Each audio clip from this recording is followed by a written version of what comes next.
In the previous video, we discussed about some questions like what is actually governing the things that are happening in this world, and if any or all of these things are determined or a result of our actions. We also discussed about free will and determinism and saw that every event can be reduced to be only an effect of some prior cause, and there's hardly anything such as free will, even if it seems that we are making the decisions freely while we are only fulfilling the cause and effect cycle. If you haven't watched that video, the link is in the description in case you want to watch it. Let's go ahead. So today we are going to cover three things. Where do our thoughts come from, and why do we have the kind of thoughts we have? What determines our physical reality, or say pretty much everything? And how our ancestors tackled these seem to be deterministic world and what they came up with. Now there are two ways something could happen. Either we do it or it happens naturally. So let's talk about the things which we do or we can do, that is the things which are in our control. And then we'll talk about the things which are not in our control or inevitable but affect a lot to our actions. Our actions are governed by our thoughts, and our thoughts are subjected to what we see, hear and feel. In general, what we experience. That experience can be in any form. We start to think when we experience something. We can't think without experiencing anything. When a baby is born, its brain starts thinking when its consciousness connects with the physical world. That in turn should imply that whatever we think is based on our present or past experiences. I think our brain is more or less a complex computer, and if we don't input the data, it won't process anything or have any output. So the process of thought generation is often stimulated by an experience, which is a data. And the memories of an experience are also stored in our brains in the form of data. The brain then processes that data to generate new thoughts. That experience can be an immediate experience or an experience that is several years old. Now the brain is basically two parts, not physically but subjectively. You've probably heard of it. One part that thinks for the survival and which works in favor of the body, and one that is capable of thinking complex, abstract things, which sometimes might go against our body. And since there are no distinct physical parts for these two jobs, they kind of go along with each other. And if we look closely at the choices and decisions we make, we can sometimes distinguish as which ones are made for survival and which ones are abstract, and which ones are combinations of those two.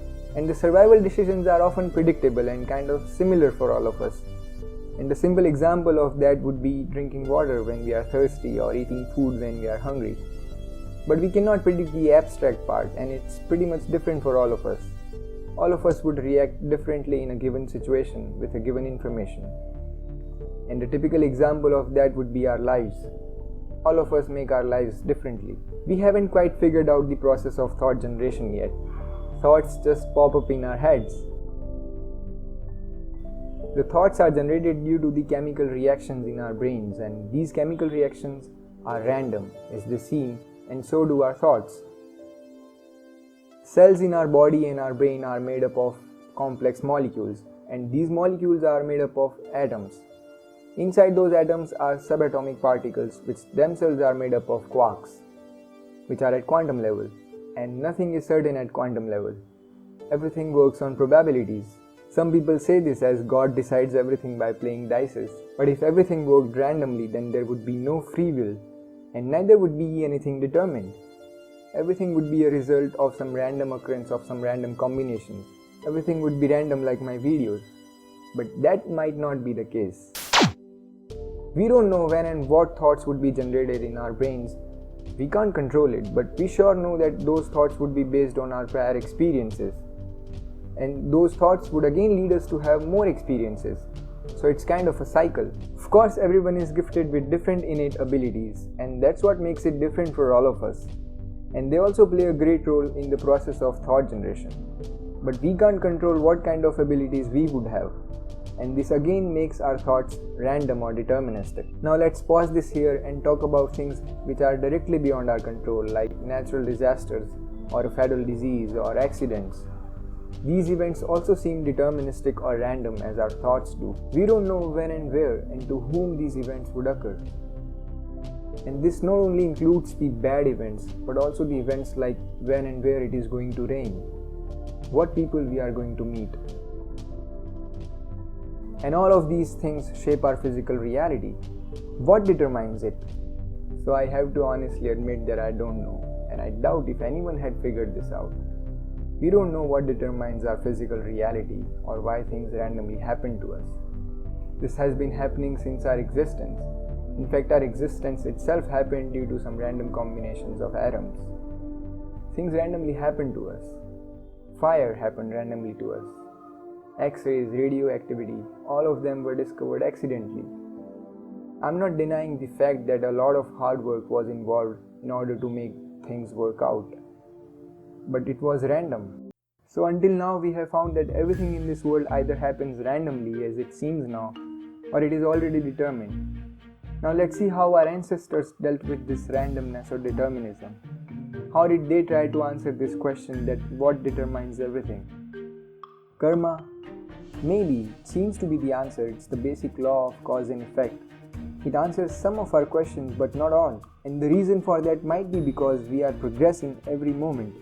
And the karma theory was given way back ago when there was nothing what exists today. It might have been a great justification for things happening around them at that time, but it's not for us at this point. Perhaps a simple takeaway from karma would be that we can't control what happens to us, but we sure can control how to react or respond to that.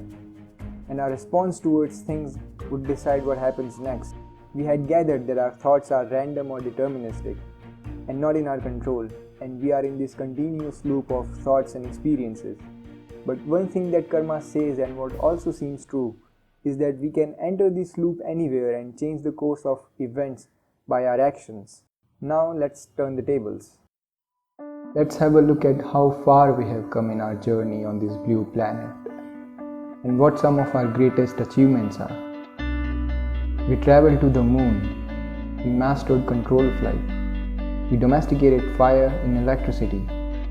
We created music. We created the internet. We created nuclear weapons, language, discovery of mathematics. And this is only past. Let's look at what we are striving to do in future. We would be able to replace our damaged organs by the new ones prepared by 3D printers. We would be able to manipulate our genes to treat and avoid fatal diseases like cancer, and even to get superhuman powers. We are trying very hard to develop life beyond our planet. We would be able to predict a natural disaster and prevent it from happening. All these things would be examples of us taking things into our control. I doubt that any of these things were determined or random. This is a clear example of our will.